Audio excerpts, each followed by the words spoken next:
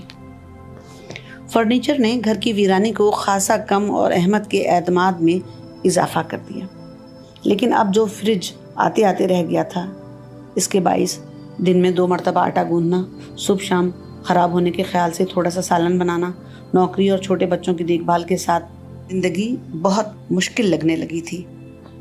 دل چاہتا کارپیٹ پر پیٹرول چھڑک کر تیلی دکھا دیں، صوفے بھی خود بخود بھسم ہو جائیں گے۔ 6 مہینے بعد جب یہ شارجہ گئے اور وہاں سے پیسے لائے، تب گھر میں فریج آیا اور کچھ سہولت میسر آئی۔ دل میں لگی آگ کچھ ٹھنڈی ہوئی اور اس عرصے میں ہماری طرف سے انہیں ملنے والے تانوں کا خاتمہ ہوا۔ لیکن وہی بات ہے نا کہ عورت معاف کر دیتی ہے، بھولتی نہیں۔ سو ہو نہیں سکتا تھا کہ اس عظیم واقعے کو یاد نہ کیا جائے۔ یہ تو تھی 17ویں قسط۔ اگلی قسط میں ہم ان کے سوتیلے بھائی کجو کا ذکر کریں گے، جنہیں شادی کا بہت شوق تھا، لیکن الفاظ کی ادائیگی ان سے درست نہ ہو پاتی تھی۔ نم آنکھوں سے کبھی آپ ان کے قصے کو سن کر ہنسیں گے اور کبھی روئیں گے۔ لیکن ایک بات یاد دلاتی چلوں کہ بیل آئیکن کو پریس کر لیجئے تاکہ آپ کو آنے والے اقساط کا نوٹیفیکیشن بر وقت مل سکے۔ اللہ حافظ۔